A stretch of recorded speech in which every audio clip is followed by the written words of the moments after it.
Yeah, I dated a British girl. We used to get in fights, and I'd always just blame it on the metric system. It wasn't because of that. It was for other stuff. But I'd be like, yeah, she just doesn't know how many ounces are in that thing. She doesn't know. She's just so They have dumb. different standards for everything. Yeah.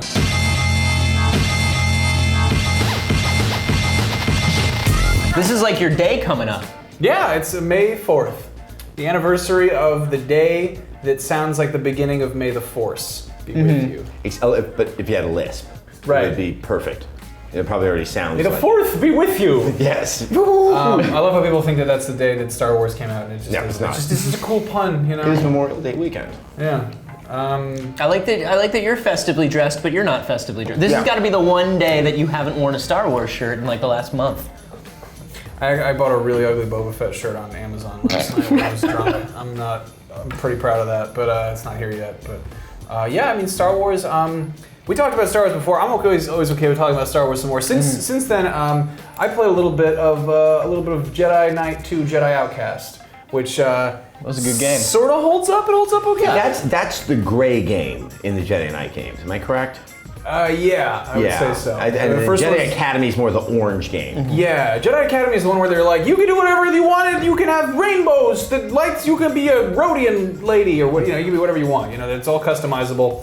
And I think that Jedi Outcast was kind of a good balance between pretty rudimentary sort of old school video. I mean, I think it's the last really solid modern Star Wars game. I think that Jedi Academy became sort of spread too thin. I don't remember when Knights of the Old like, Republic happens in the mix. I think that came afterwards. I don't like KOTOR. KOTOR strikes me. I honestly, everyone's gonna get mad at me for that, but the thing that I always say is that it's so far removed from the Star Wars that I know and love. And I know that's supposed to be in a fantasy universe, and it's like, oh, like 1,000 years, like who cares? No big deal. They still have lightsabers. They still have the same space travel. But I'm like, that's not an interesting 1,000 years. That's not a fun millennia. Nothing cool happened. That's like having a Spider-Man prequel that's about Uncle Ben's grandpa. Yeah. And it has nothing to do with Spider-Man, except he's got spider powers for completely unrelated reasons. That's why I think it works. I think like the fundamental problem we've seen with so many of the Star Wars games is the ones that tried to take on grand narrative. So that's removing like the racing games and Rogue Squadron and stuff like that. But stuff like Jedi Knight, when they tried to tell the story, they're drawing a comparison to the story at least of 4, 5, and 6. And it just doesn't work because they can't characterize, like you don't have a Han Solo, you don't have Princess Leia. You do. You got Dash Rendar, who's basically a palette swap of Han Solo. Dash Rendar was the shit, okay? See, this is the thing. Star Wars fans, they know this, they're fine with extended canon, but I think for people who aren't like giant Star Wars fans, you're right. Like it crushes under the weight of the universe. Because they're like, this fits in here, but not here. Yeah. You want to know that it's between these two scenes, but we got to get all these characters in to make people happy. And you have to trip a walker in every game, otherwise it doesn't count. Like, but it's also, I think the emphasis on canon, I'm fine with. But when you focus on the canon, you can do that to the deficit of fun storytelling. And granted, back then when Jedi Knight 2 came out, storytelling was not very well accomplished. The single biggest problem with the idea of canon in Star Wars is that it's treated as one continuous narrative or one continuous continuity, as opposed to treating it like comic books where there's kind of soft retcon. Like Star Wars Holiday Special, for instance, or like the Ewok movies. Technically those are canon, and they're just sort of ignored. Like there's one solid kind of There's something about Wilford Brimley being canon that kind of warms my heart, though.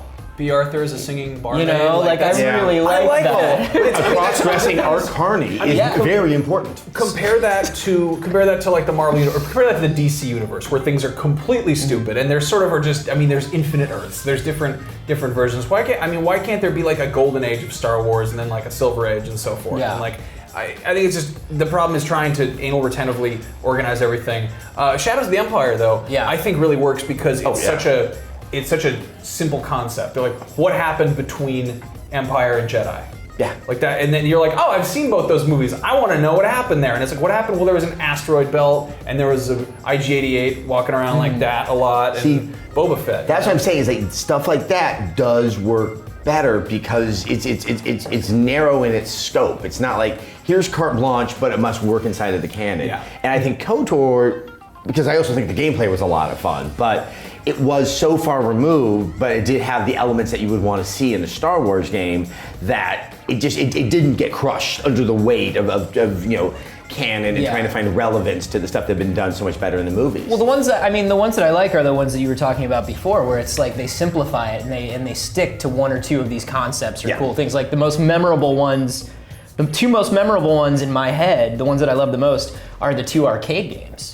The original 80s arcade game, like I remember that. Like that was probably the second arcade game I ever played. It was probably Pac-Man, and then the sit-down version of just like raiding the Death Star over and over. And then when Sega did the Star Wars trilogy arcade game, I loved it because it's like, all right, lightsaber, okay, destroy the Death Star, okay, shoot a blaster, let's do it again. It's taking scenes from Star Wars and turning them into game mechanics, which is a cool. I mean, like as sick as we might be of the Hoth battle, like doing the whole fighting in AT-AT, like that's a thing that doesn't have really a parallel in reality. Like there's no, like you can't be like, oh, it's World War II, that part where they fought the big armored elephants. They didn't take tanks around Hannibal's elephant army? It took a very long time. The tanks were very slow and the elephants would just eventually walk away. But no, I mean, I think that's... I'm just picturing two British guys now with twine running around a Panzer.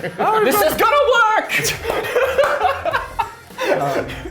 Yeah, I mean, like, look at Pod Racer. Like, Pod Racer is like, that's the thing, no matter how much you might hate episode 1, you still gotta be like, the pod race was pretty cool. Yeah. And making a game based on it, like, if you took all the Star Wars branding off of that and gave it to someone who'd never seen episode 1, they'd be like, this is a really imaginative game. Yeah. This is a totally unique experience. And unless they played Wipeout, but yeah. Right, yeah. What if Wipeout was like chariots? Yeah. Do you guys recall Super Bombad Racer? Yes. On the Dreamcast? Yep. Yeah. That's that other group of Star Wars games. PlayStation 2 games too.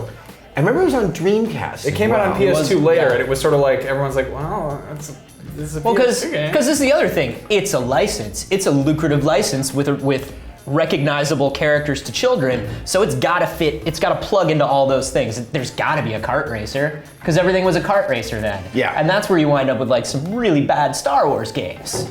I mean, it's all these characters with really big heads. Mm-hmm. I mean, they're not just regular racing. They're having some super bombad racing. It's not regular racing. It's not even bombad racing. What's the health Super circumstance bombad. under which their heads expanded? I mean, I actually felt more concerned for them. Than lower pressure on Coruscant. They entered someone entered an NBA Jam cheat code. That's what happened there. In the entire universe. Yeah, I feel like somebody at LucasArts didn't get the memo that those were cheats from other games. They're like, oh, hey, look, GoldenEye, they got big heads. Oh, look, NBA Jam, they got big heads. Let's make a game about people with big heads, too. And it's like, no. Star Wars Demolition was an awesome game. It was a good game. Wow, I hadn't thought about that. Vigilante 8 with Star Wars. And it didn't make a whole lot of sense, but who cares? It worked. I like that. I liked Battlefront when it first came out, too. Battlefront was really good.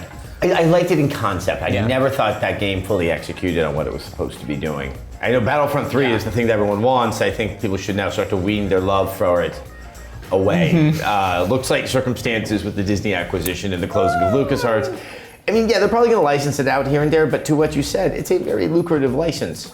Disney is familiar with lucrative licenses, and they tend to skew young because I don't think anyone there knows about grown men that are happy to shell out like 3 bones for a nice statue of something from Star Wars. At the same time, like they have Marvel now, and they've been good about how they use Marvel licensing, and I have to wonder if like they got some smart licensing people. Maybe they know like you can market this game towards the kids, and then there's an older Star Wars fan who will like this. But Marvel licensing and what it can generate to Star Wars, I mean, I think you're talking about 5 times the potential if you kind of skew it a little bit young, just because of the way it resonates.